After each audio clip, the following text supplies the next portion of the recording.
Espírito.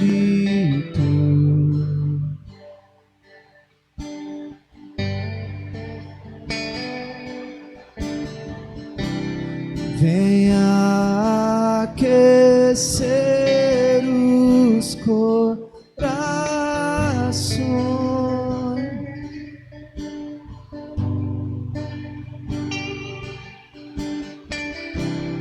Vem com cura e todo seu poder.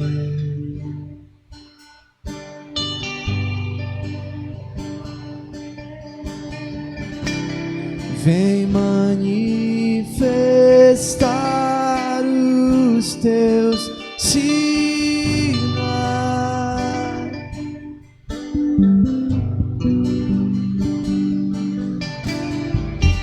O que dizer, o que fazer quando Ele vem aqui? Mais que ser bem-vindo, nós te desejamos outra vez aqui. O que dizer, o que fazer quando Ele vem aqui? Mais que ser bem-vindo, nós te desejamos outra vez aqui. Nosso amigo Santo Espírito,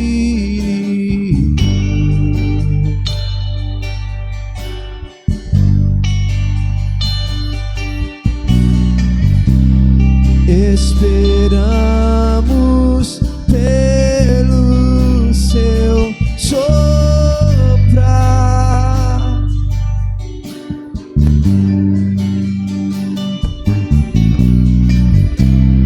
Com teu óleo venha nos ungir.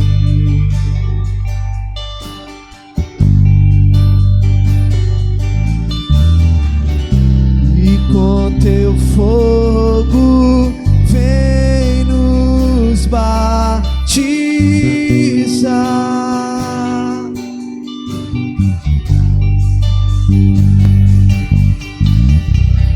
O que dizer, o que fazer quando Ele vem aqui?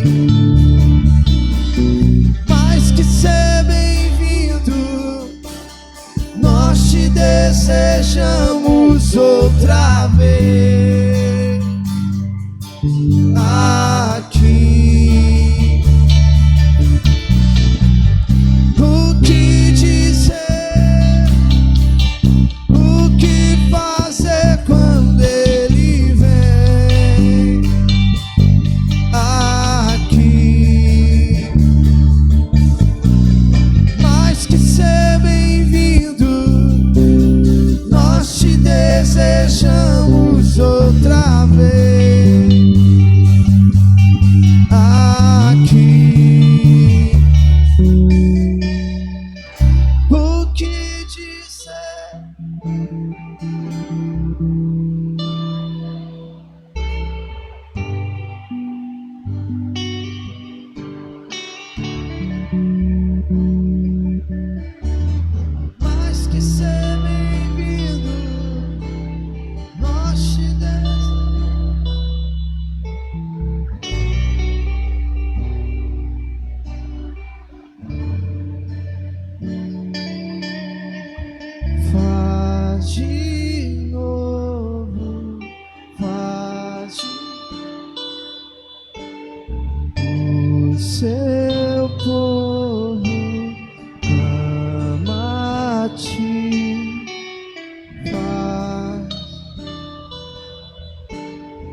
O seu povo clama-te mais uma vez, de novo, faz de novo.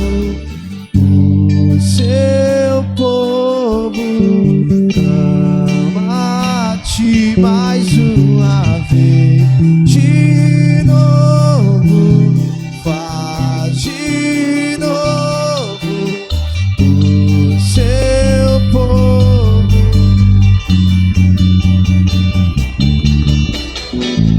o que dizer, o que fazer quando ele vem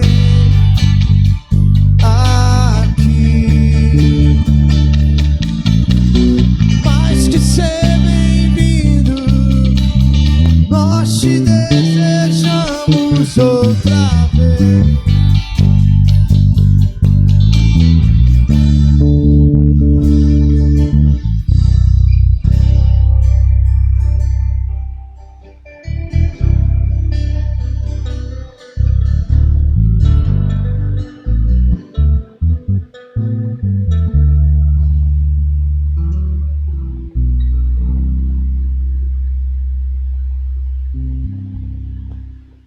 Tudo que eu te peço em nome de Jesus, que vive e reina para sempre. Amém.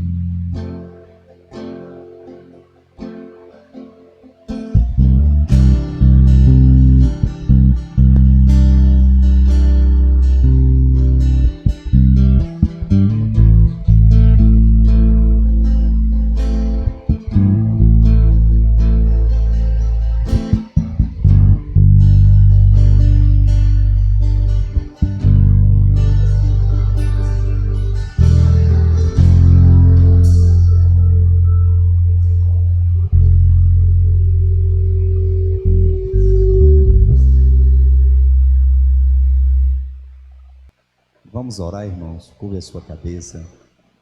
Vamos agradecer ao Senhor por essa oportunidade de cultuarmos a Ele, de apresentarmos a Ele a nossa adoração e de recebermos também da parte do Senhor aquilo que Ele tem para as nossas vidas, porque Deus é fiel. Pai, nessa noite, em nome de Jesus, nós clamamos a Ti. Através do Teu Espírito Santo, meu Deus, a Tua palavra fale profundamente ao nosso coração. Meu Deus, nós cremos que o Senhor recebeu a adoração que foi apresentada a Ti nessa noite. E agora nós te pedimos, Espírito Santo, fale conosco. Pelas Tuas misericórdias, nós abrimos os nossos ouvidos espirituais e clamamos a Ti por uma palavra, por uma direção, por algo, meu Deus, que nesta noite dê destino às nossas vidas para esse ano de 2021, em nome do Senhor Jesus. Amém? Agora você vai ficar aí atento ao que o Espírito Santo vai ministrar. Se possível, não fale com a pessoa que está do seu lado, mas nessa noite, nós começamos uma jornada de revelações, de exortação, de conhecimento e, por que não dizer, uma jornada de milagres na presença do Senhor. Se nós pudéssemos nesta noite medir a expectativa do coração de cada pessoa aqui nesse lugar, com certeza os níveis bateriam lá em cima, porque nós estamos vivendo um momento estratégico, o início de um novo ciclo, uma expectativa por um ano que está começando.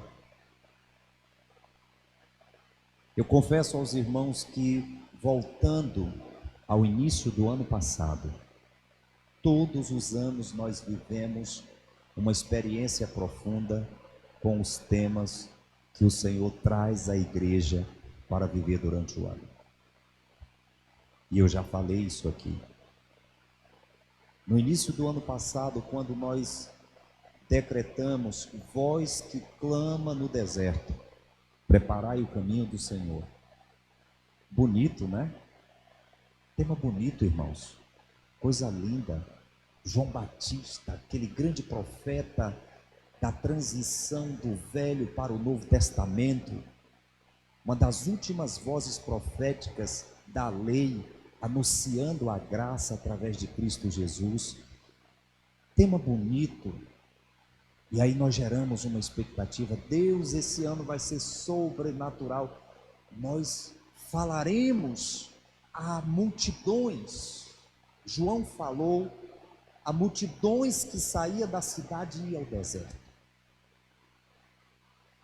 Mas eu confesso aos irmãos que nenhum de nós tínhamos consciência dos meios que Deus iria utilizar para vivermos esse tema em 2020. Verdadeiramente, vozes clamaram no deserto. E algumas outras ficaram em silêncio. Mas quando nós começamos a viver o período pandêmico e que percebemos o quanto nós precisávamos pregar o evangelho e os templos estavam fechados, e agora falar a quem e como? Meu Deus, como manter aqueles que já estão e falar àqueles que ainda não são? E nós precisamos, como eu disse numa outra mensagem anterior, nos reinventar. E vozes clamaram. Muitos aqui foram vozes que clamaram no deserto pandêmico chamado 2020. Nós vivemos um tema na prática, ou você acha que Deus traz ao nosso coração um direcionamento para brincarmos de reino espiritual? Ah, é porque é bonitinho, pastor, ter um tema. Fica mais alinhado, fica mais organizado ter um tema. Não, irmãos. Nós caminhamos por palavras de direção, palavras proféticas.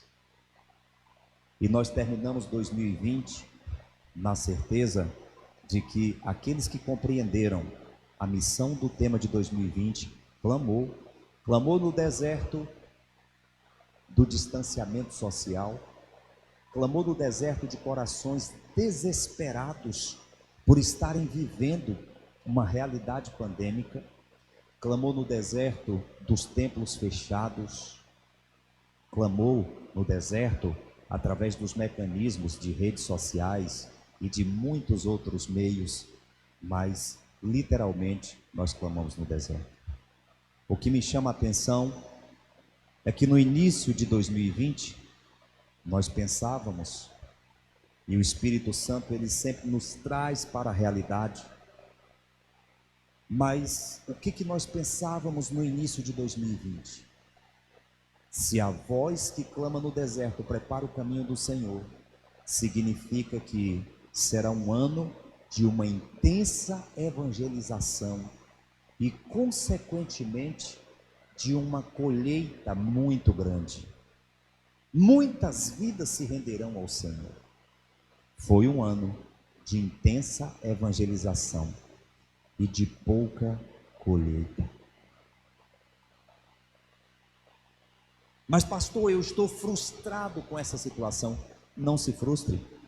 Sabe por quê? Porque a nossa missão é clamar no deserto. As pessoas têm um livre arbítrio para aceitarem ou não. Mas de uma coisa nós temos certeza: aquilo que precisávamos fazer, nós fizemos.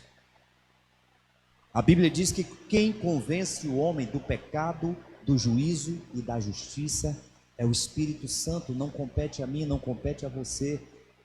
Se você foi uma voz que clamou no deserto em 2020, saiba que a semente que você lançou um dia vai germinar. Você verá o fruto da sua semente. 2021, meu Deus, que tema! Os dias de Elias, vivendo uma atmosfera profética, apóstolo Renê, Os dias de Elias seremos melhores e maiores, apóstolo Joselito. Os dias de Elias, a minha casa é um território de milagre, Coeve, Itagi, Jequié. Meu Deus, que maravilha, que tema fantástico! Nós viveremos na unção de Elias, nós viveremos o sobrenatural que Elias viveu, porque quando nós falamos de Elias, nós estamos falando de um profeta diferenciado. Elias tipificava Cristo. Quando Jesus perguntou aos seus 12 acerca do que as pessoas pensavam ao seu respeito, Pedro disse: alguns dizem que tu és Elias. Elias tipificava Cristo, e Elias tinha uma característica diferenciada. Enquanto o ofício profético de outros profetas era ser boca de Deus, Elias, além de ser boca de Deus, Elias era um exímio operador de milagres. Depois vem Eliseu com a porção dobrada, opera o dobro de milagres de Elias, mas Elias era um operador de milagres. Quando Jesus chega curando pessoas, ressuscitando mortos,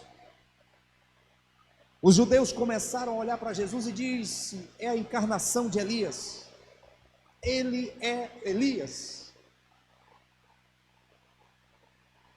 E quando nós falamos sobre os dias de Elias, eu não sei se a sua mente vai para essa direção, mas quando nós falamos sobre os dias de Elias, a primeira coisa que nós pensamos é sobre o manto de milagres, de sobrenatural que nós vamos viver. Quem pensa assim, diga glória a Deus.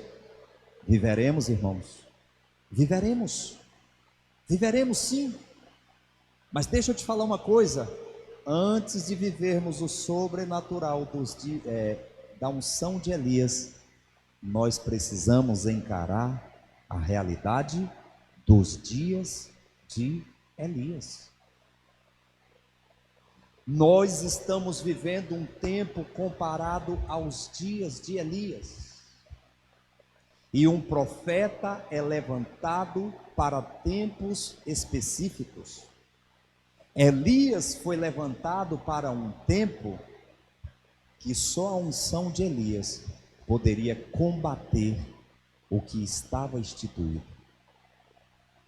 Elias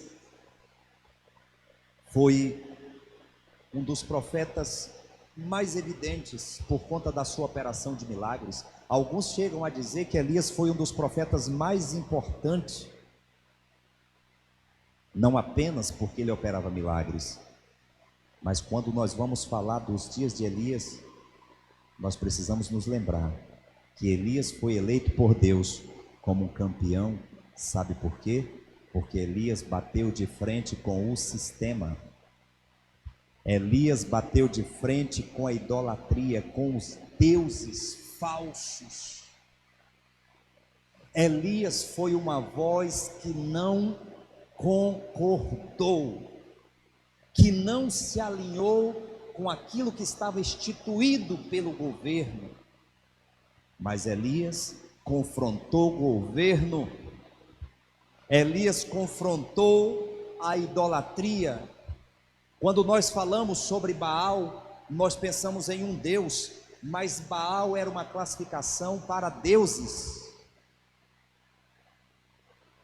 E tudo começa, nós encontramos Elias na Bíblia. Primeira vez que nós encontramos Elias na Bíblia, nós já encontramos Elias confrontando o rei Acabe. Esse ano vai ser um ano que eu não posso me esconder diante do politicamente correto. E o que é isso, politicamente correto, pastor?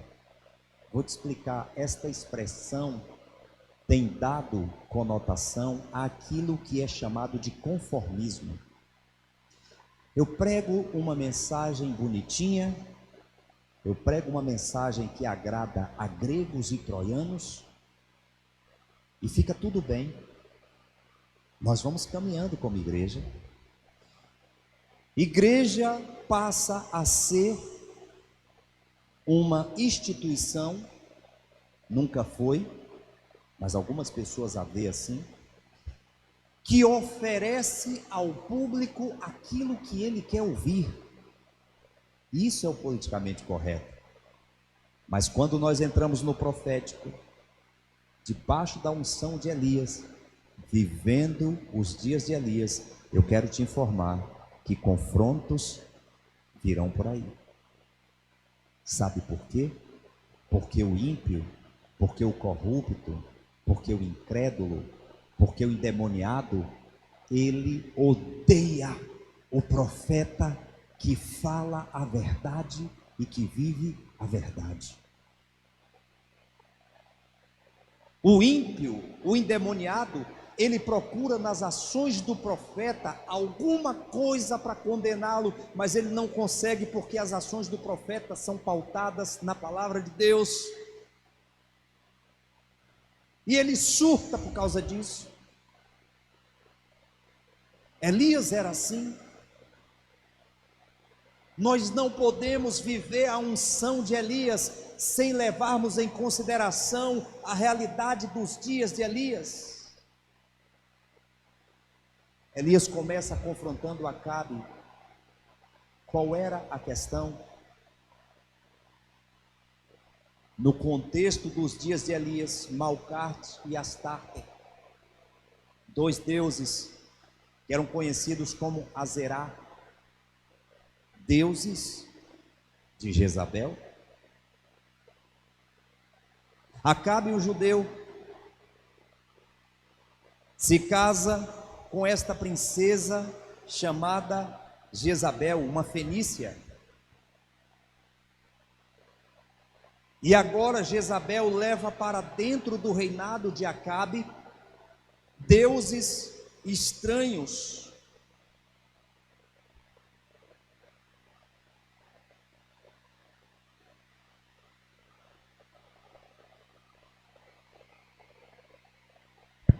O pai de Jezabel era um sacerdote desses.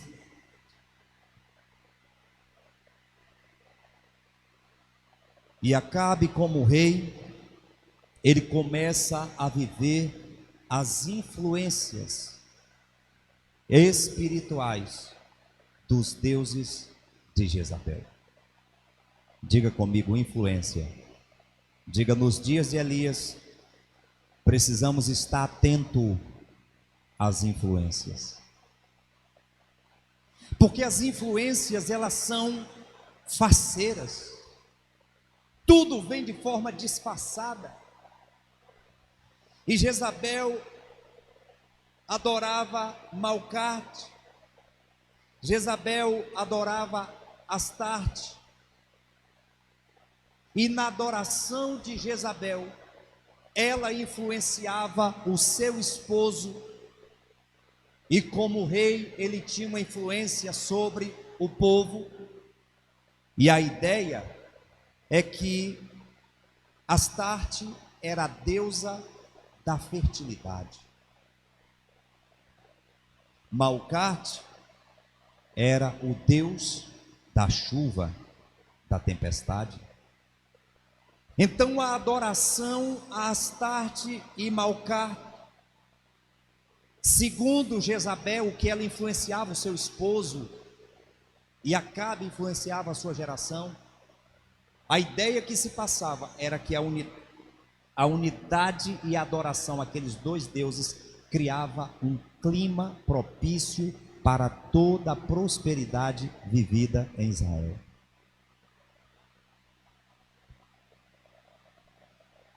E a influência começava a convencer as pessoas. Olha, os deuses dessa mulher são fortes. Nós estamos vivendo um tempo de prosperidade. Malcarte e Astarte unidos nos permite uma prosperidade, uma fertilidade, uma produção grande, aliados a um tempo de chuva, de prosperidade, de bênção. E as pessoas começaram a mudar o seu pensamento por conta desta influência. Acabe ainda tinha as suas bases na religião judaica. Acabe ainda cria no Deus Yahvé, mas Acabe se rendia às crenças de Jezabel. Os dias de Elias foram dias marcados por influências espirituais distorcidas, de deuses estranhos, e nós precisamos compreender nesta noite qual é o Deus de que Deus nós temos falado, a quem nós temos influenciado com o nosso Deus. Tem diferença, irmãos? Deuses é diferente de Deus. Yahvé é diferente dos deuses de letra minúscula. E isso precisa ser ressuscitado de forma categórica na mentalidade dos cristãos. Eu não posso de maneira nenhuma fazer apologia ou achar que eu posso obter ajuda de outras manifestações espirituais. Nós somos uma sociedade que temos vivido um sincretismo religioso muito grande. Eu fico assustado quando eu vejo crente buscando em horóscopo a revelação para o seu dia, para o seu mês, para a sua semana. Deixa eu ver o que vai acontecer comigo hoje. Horóscopos. Porque essas coisas têm se tornado tão comum em nosso meio, são as influências das quais a igreja está refém. Eu fico assustado quando eu vejo crente em redes sociais fazendo joguinho, dizendo qual é a resposta, olha como ficou o meu avatar, olha como ficou não sei o que, olha o que foi que a rede social tal disse ao meu respeito. Isso são induções. E a igreja, vivendo os dias de Elias, não percebe a influência da idolatria, de tudo aquilo que tem afetado a pureza da igreja. Jezabel era uma patrocinadora desses deuses e não tinha respeito por Jeová. Jezabel não tinha respeito nenhum pelo Deus Yahvé, pelo Deus que eu e você servimos. Ela era uma grande mantenedora desses deuses, de Macate, de Astarte. Ela financiava. Muitas vezes nós temos dificuldade de financiar uma obra devolvendo nossas ofertas, sabendo que nós estamos pregando o Deus Yahvé. Mas Jezabel investia pesado para que a ideologia, a religião fenícia, a crença nos seus deuses proliferasse no meio da nação judaica. Os dias de Elias eram marcados por uma idolatria ferrenha. Jezabel já tinha ganhado o coração espiritual do seu esposo, que era rei sobre aquela nação. E diga-se de passagem, é interessante que você compreenda uma coisa sobre os dias de Elias. Humanamente falando e politicamente falando, Acabe era um rei bem-sucedido. E isso aqui serve de lição para mim e para você. Nem sempre ser bem-sucedido significa estar vivendo o propósito e a vontade de Deus. Tem muito sucesso por aí que talvez eu e você olhamos assim e admiramos, mas nem sempre ser bem-sucedido significa que nós estamos vivendo debaixo do propósito da vontade de Deus. É preciso que profetas se levantem nos dias de Elias para dizer qual é a iniquidade. Eu vou pegar aqui um gancho, porque quando eu comecei a pensar sobre essas coisas, eu me lembrei de Márcio trazendo aquela revelação aqui no dia da virada de ano. Elias foi um profeta que veio revelar iniquidade. Às vezes nós lemos a Bíblia e não compreendemos certas coisas. Parece um capricho de Elias dizer assim: olha, não vai chover por 3 anos e meio. porque o profeta disse, ele disse porque ele quis, porque ele estava chateado, porque ele deu um piti. Não, irmãos, sabe por que Elias declarou que não choveria por 3 anos e meio? Porque Elias, como profeta, vivendo nos dias de Elias, viu que estava acontecendo uma batalha no reino espiritual, e que a chuva que era derramada, que a prosperidade e a produção que era conquistada, as pessoas já estavam acreditando que tudo aquilo era por conta dos deuses de Jezabel. A coisa ganhou uma conotação espiritual. Foi por isso que Elias disse: não vai chover mais. Vamos ver se os deuses de Jezabel funcionam mesmo.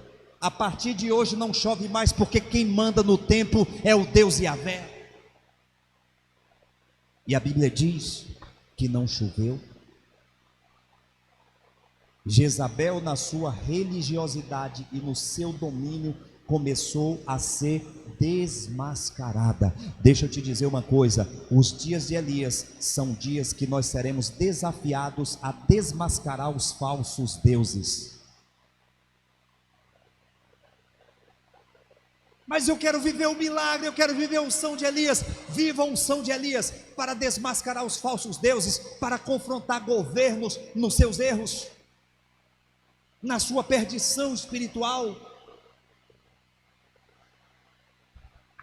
Porque eu e você estamos vivendo uma proposta profética para esse ano.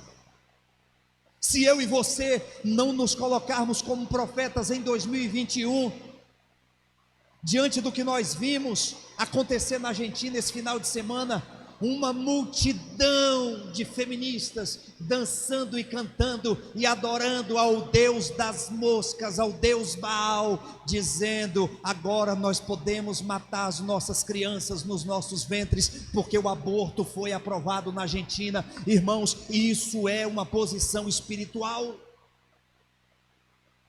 Se eu e você não formos profetas, para abrirmos a nossa boca diante de toda a calamidade espiritual, idolatria que tem acontecido, se nós não tivermos coragem de denunciarmos o pecado, a iniquidade, a calúnia, de confrontarmos poderosos, de confrontarmos leis, para com essa história de viver os dias de Elias, porque dias de Elias não é para profeta frouxo, dias de Elias não é para crente meia boca.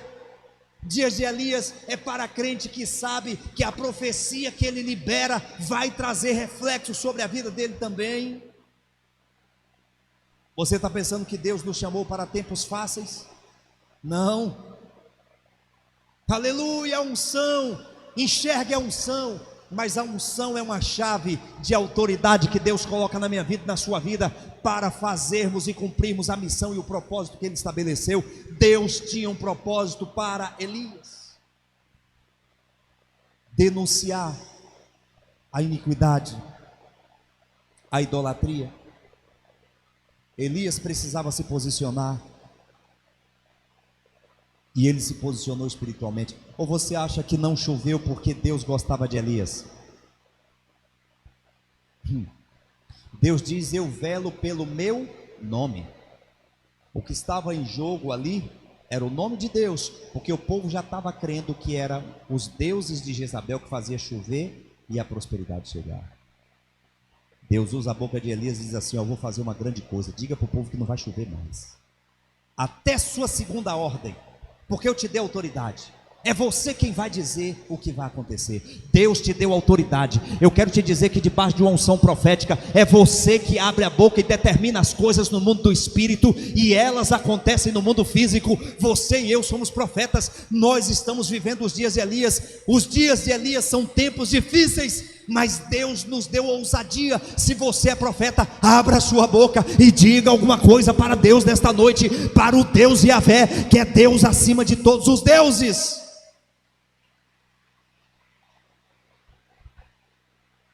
Não se assuste se em 2020 você agregar no seu rol algumas inimizades, porque tem gente que vai querer da sua boca um discurso agradável. Mas Elias confrontou o rei, Em 1 Reis 17:1, Elias disse: olha, não vai cair orvalho nem chuva nos anos seguintes. E ele ainda diz o seguinte: exceto, com exceção, ou mediante a minha palavra. É compreender a unção e a autoridade. Elias não estava dizendo que ele era Deus, mas Elias disse: ó, só vai chover se eu disser que é para chover. Eu sei quem mandou eu falar isso.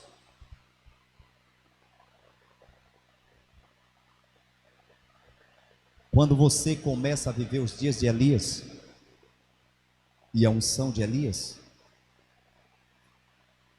os raivosos e endemoniados se levantam.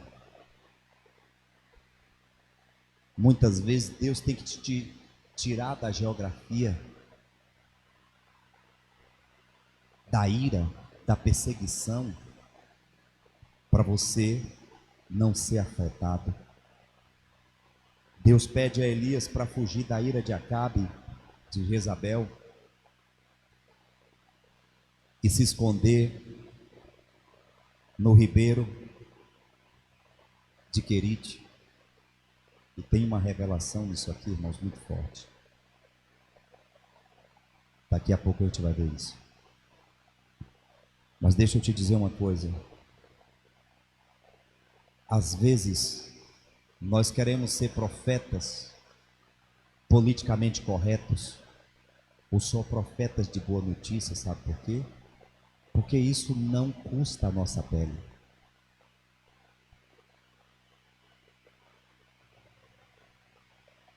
Mas para viver os dias de Elias e dizer a verdade, tem momentos que Deus vai dizer assim: ó, sai daí, fica um pouco escondido.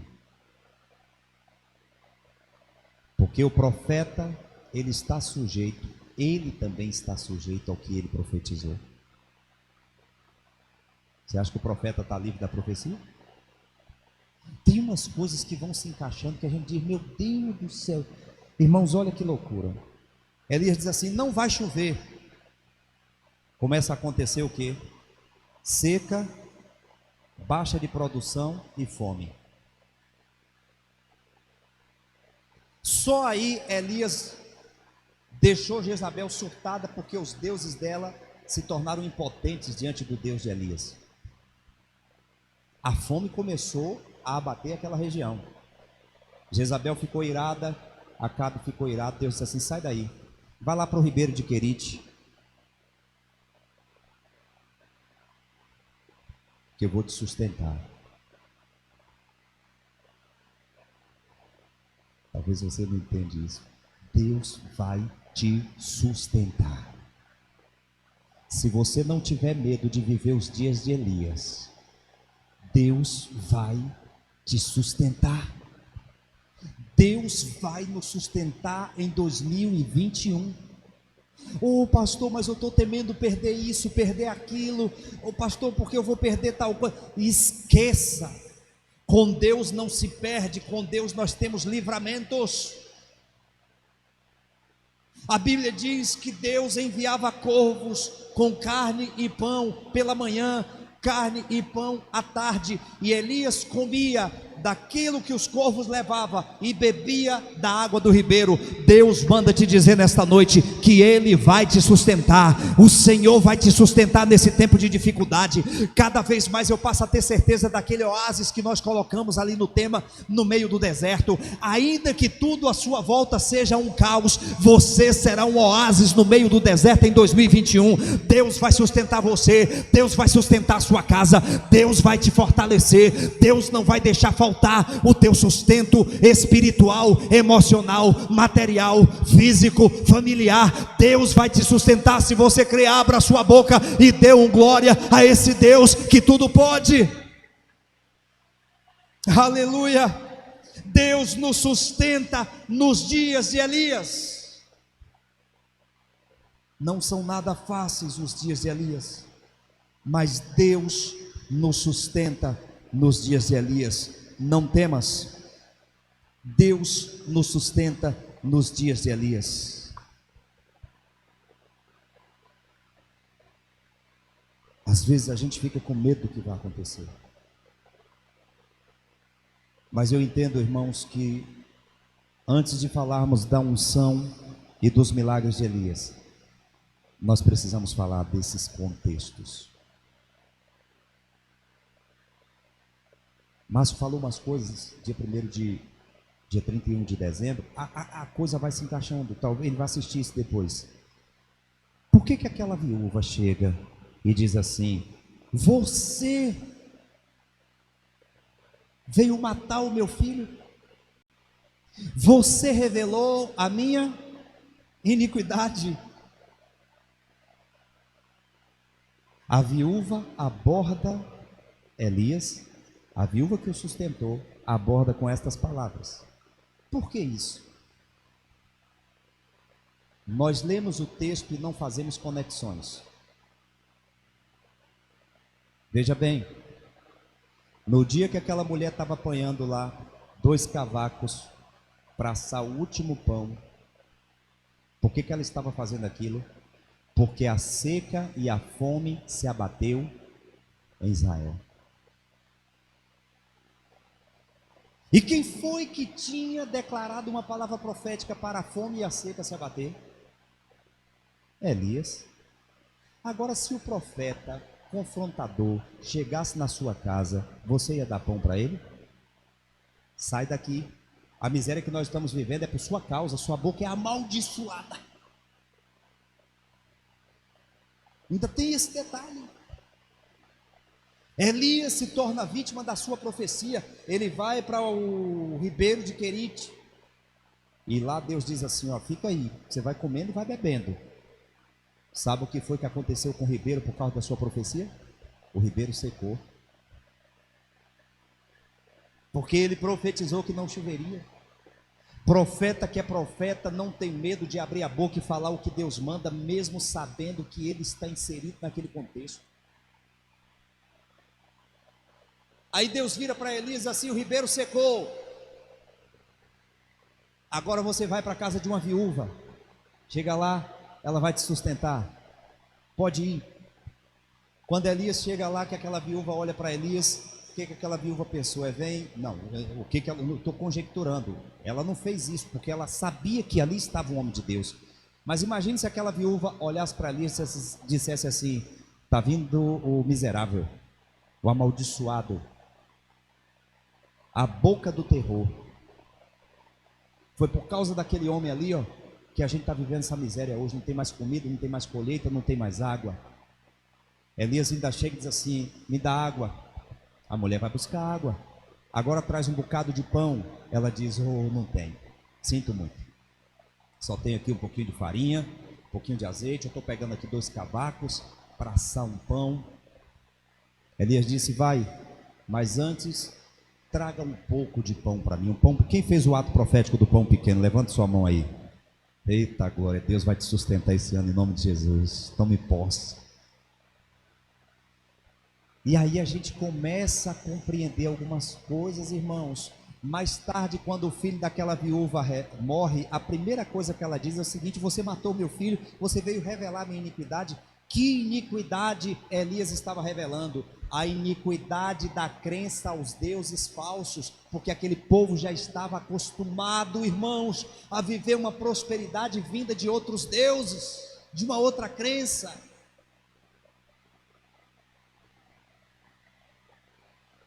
Aquela mulher estava dizendo para Elias: você veio para mexer nas bases espirituais, para bagunçar tudo. A sua palavra é muito dura.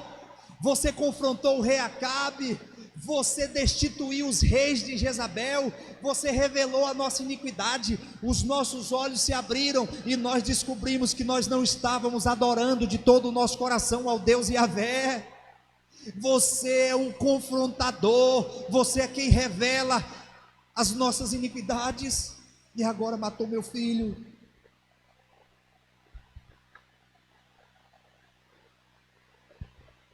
No meio daquela confusão, nós percebemos Deus usando Elias para ensinar o povo, e a mim e a você, o que nós precisamos fazer para vivermos os dias de Elias. As experiências do deserto foram experiências que edificaram aquele povo na presença de Deus. Aquele povo, quando entrou na terra, tinha uma aliança profunda com Deus. Mas aí vem os deuses pagãos, nesse contexto os deuses fenícios de Jezabel, e o povo começa a viver um sincretismo religioso, já não adora a Deus mais com exclusividade, ou a gente adora a Deus, mas se tem um outro Deus aí que dá uma ajudinha na chuva, então vamos lá, vamos dar crédito também a esse Deus aí da rainha, né? Será que nós não fazemos isso hoje não, irmãos?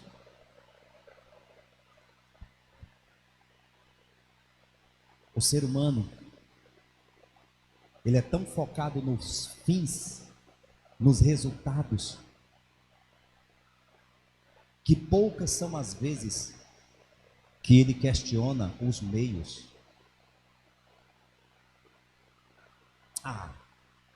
O importante é que dê certo. Eu não quero saber se é certo, eu quero saber se vai dar certo. Só que nem tudo que dá certo é certo. Estava funcionando, mas o coração do povo estava ficando distante de Deus. E eu vejo Deus nessa retirada de Elias para o ribeiro de Querite. Eu vejo Deus refazendo a história. Eu vejo Deus recuperando a memória do povo. E eu vejo Deus dando a oportunidade ao povo de redescobrir a sua identidade. Qual é a minha identidade? Qual é a sua identidade? Qual é a minha história? Qual é a sua história? Quais são as nossas memórias? Ontem eu tive uma experiência tremenda numa conversa com meu pai. Eu comecei a perguntar algumas coisas da vida dele, da infância dele, porque eu conheço a história dele da minha mãe para cá. Mas quando ele começou a me contar a história da infância dele, ele começou a chorar. Porque as memórias, elas ficam registradas. As experiências que eu e você já tivemos com Deus não são apagadas da nossa memória, mas às vezes são embaçadas por outras situações, oportunidades, propostas. Você sabe o que você já viveu com Deus? Eu creio que muitos aqui têm um sentimento no seu coração de que precisa melhorar porque já teve momentos de intensa comunhão com Deus. Assim, pastor, eu estou longe do que eu era. Por isso que o anjo diz à igreja lá em Apocalipse: volta ao primeiro amor. Os dias de Elias são dias que a chamada para as nossas vidas é para um retorno à essência, à pureza, ao primeiro amor, à aliança incondicional com Deus. 1 Reis 17, de 3 a 7, a palavra diz que Deus disse: retira-te daqui, vai para o oriente e esconde junto ao ribeiro de Querite, que está diante do Jordão, e há de ser que beberás do ribeiro, e eu tenho ordenado aos corvos que ali te sustentem. Foi, pois, e fez conforme a palavra do Senhor, porque foi e habitou junto ao ribeiro de Querite, que está diante do Jordão, e os corvos lhe trazia pão e carne pela manhã, como também pão e carne à noite, e bebia do ribeiro. E sucedeu que passou os dias, o ribeiro secou, porque não tinha chuva sobre a terra. No meio do caos que foi profetizado, Deus, na aliança com o profeta, disse: eu vou te sustentar. Não se preocupe em denunciar o caos, porque no meio de todo o caos, Deus tem aliança comigo e com você, e Ele vai trazer sustento sobre as nossas vidas. É tempo de nós refazermos a nossa história, de recuperarmos memórias. É tempo de estarmos disponíveis a Deus, dependência de Deus. Sabe o que foi que Deus disse para Elias nesse texto? Deus disse assim: Elias, volta para o deserto. E eu fico impressionado com a obediência de Elias. O ribeiro de Querite ficava do outro lado do Jordão. Deus estava dizendo: olha, você deve recomeçar de onde o povo se perdeu. Porque quando o povo estava diante do Jordão para entrar na terra da promessa, estava todo mundo crente, estava todo mundo aliançado. Quando o povo estava diante do Jordão para herdar a terra, sob o comando de Josué, estava todo mundo no óleo, no espírito. Mas quando o povo entrou, que a prosperidade veio, o povo começou a se esquecer de Deus. E Deus agora pede a Elias para fazer um caminho de volta, para sair de dentro da terra da promessa e voltar para o deserto. Às vezes Deus faz isso comigo e com você, e nós, na nossa humanidade, achamos que Deus está nos permitindo retroceder. Mas Deus, eu já conquistei isso aqui, Senhor, e agora o Senhor está mandando eu voltar cá atrás. Deus está dizendo: volta, volta, para você lembrar do início, de como as coisas foram, de como era, de como você começou. Deus está dizendo: eu preciso ativar a sua memória, as suas lembranças, eu preciso restituir a sua identidade.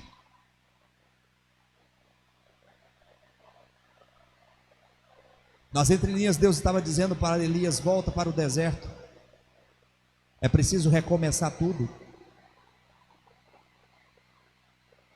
O povo precisa lembrar.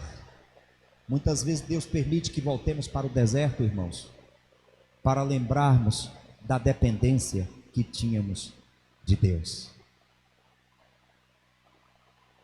Porque a prosperidade, ela tem esse risco.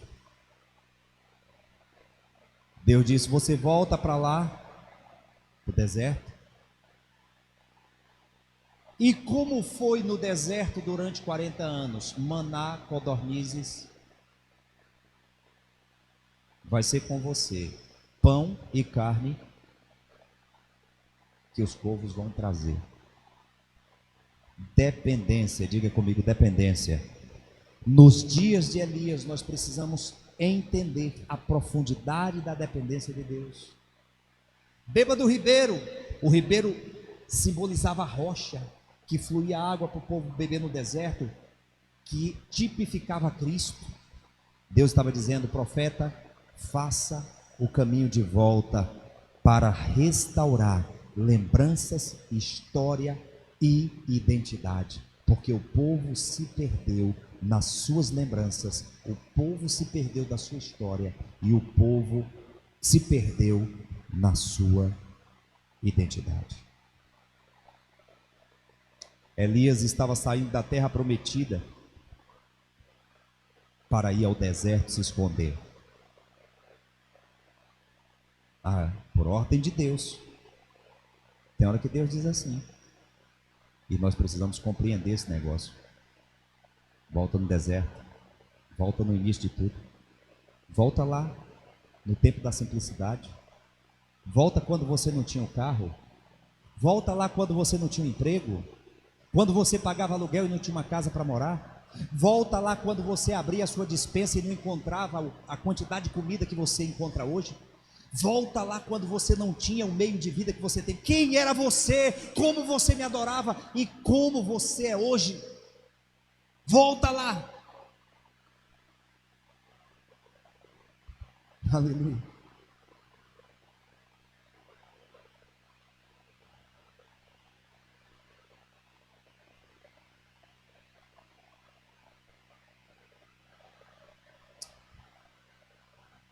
Viver os dias de Elias e a unção de Elias significa refazer essa rota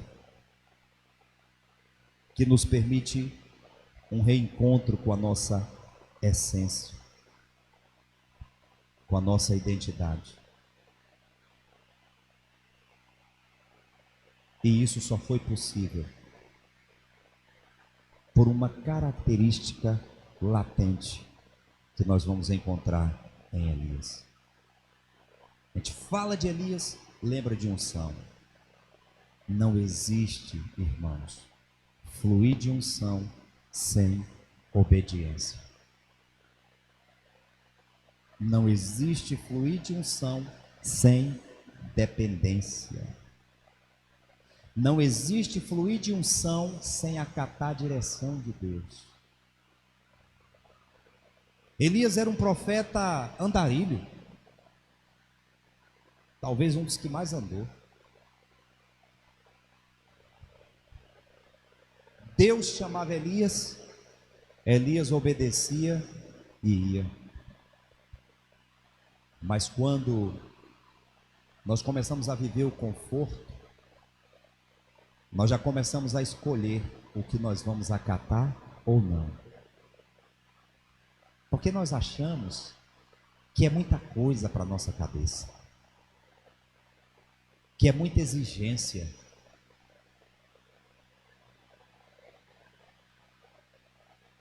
Que esse negócio de culto toda semana, de campanha, 12 dias de campanha, para uma e começa a outra, já está lá no Riachinho, vou não, eu vou descansar, termina do Riachinho, já começa aqui dia 11 de novo.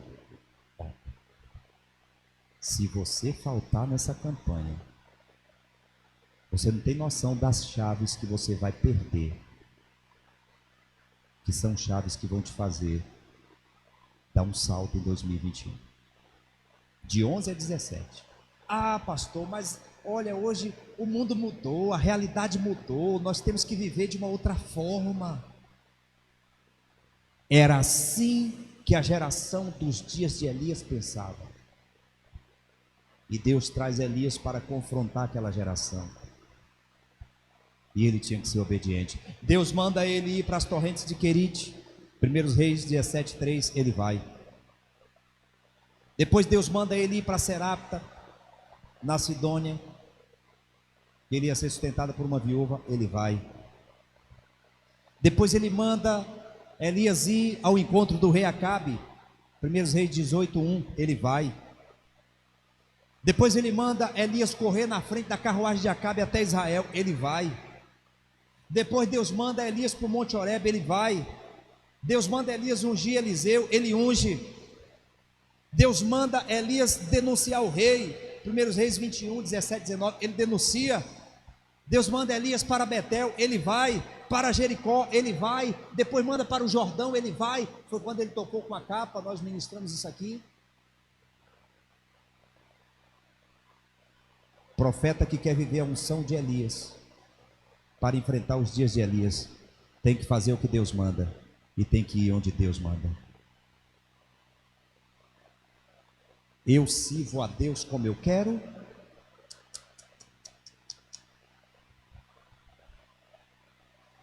É porque eu quero servir a Deus, mas eu sirvo dentro daquilo que eu gosto e do jeito que eu posso, que eu quero.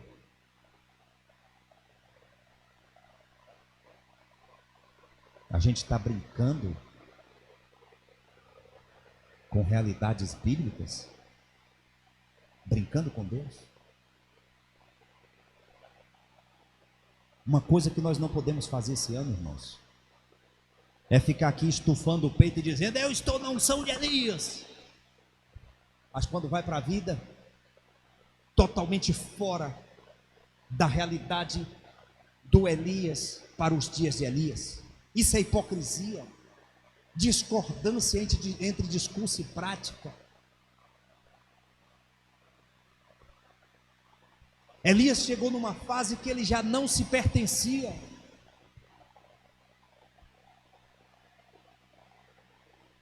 A vida de Elias se tornou uma despedida contínua.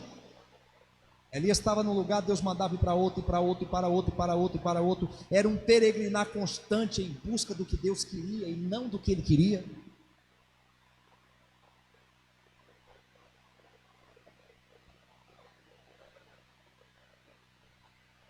Se nós queremos viver em 2021 esse tema de forma prática, nós vamos ter que refazer a história, recuperar memórias e avaliar a nossa identidade. Nós vamos ter que voltar a nos alimentar daquelas mesmas experiências da nossa origem, como Elias teve lá no Monte Carmelo. E isso não pode ser feito apenas com reflexões teóricas ou aqui no domingo à noite na hora da pregação, na quarta noite na hora da pregação. Não, não, não, irmãos. Tem que ser feito com iniciativa, com práticas, com atitudes bem concretas. Atravessar o rio, fazer um retiro, se esconder quando Deus mandar se esconder, confrontar quando Deus mandar confrontar. Não ter amor à própria pele. Porque nesta noite o que fica para as nossas vidas é a certeza de que o Senhor nos sustentará. Você crê nisso? Deus vai te sustentar. Declare isso em nome do Senhor Jesus para ficar consolidado no reino do Espírito nessa noite. Fique de pé em nome de Jesus. Deus, diga: Deus vai me sustentar. Diga: a minha casa é uma geografia de milagres. Diga: eu estou vivendo no sobrenatural de Deus. Diga: Deus é um Deus que me sustenta. Foi só para você exercitar. Agora você vai dizer mais coisas aí. Você pode, ou o pregador tem que ficar repetindo o que você vai dizer? Vamos lá? O que você pode dizer para Deus nessa noite? Para você firmar no seu coração verdades, verdades em nome do Senhor Jesus. O que você pode esperar desse Deus, que é um Deus que nos levanta para os dias de Elias, para vivermos tempos tão difíceis? O Senhor cuida. Se você topar o desafio, Deus cuidará de você. Estou falando de desafio. Ser um crente diferente. Eu preciso ser um pastor diferente, igreja.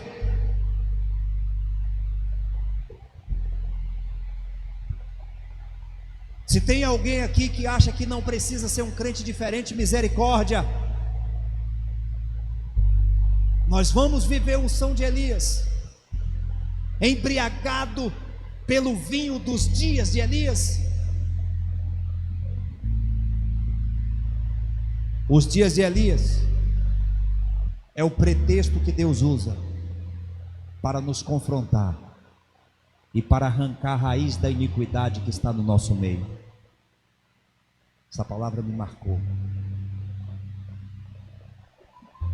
É tempo de mudança. Ajusta a sua vida. Hoje nós estávamos no almoço na casa da irmã Ju, e a gente brincando ali, eu dizendo para umas meninas que estão solteiras, esse ano é o ano do ajuste, todo mundo casar em nome de Jesus. Um bocado de gente na igreja vivendo junto sem casar, pelo amor de Deus. E nós queremos viver a unção de Elias. Pastor, mas eu não tenho dinheiro para fazer. Para com essa história que você não tem dinheiro para fazer festa, fazer casamento. Vamos ali no fórum, pelo amor de Deus.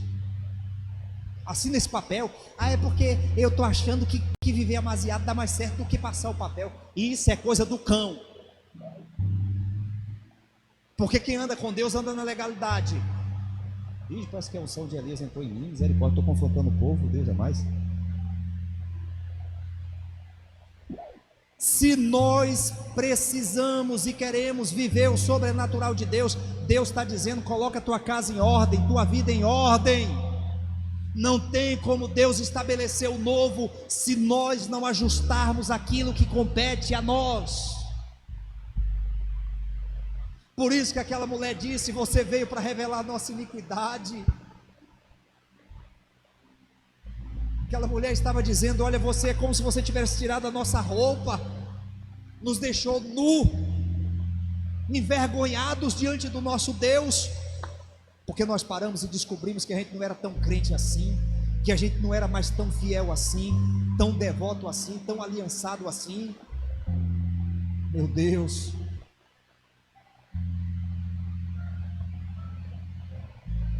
viveremos um novo tempo. Nós não podemos, irmãos, fugir da realidade. Às vezes nós nos tornamos muito...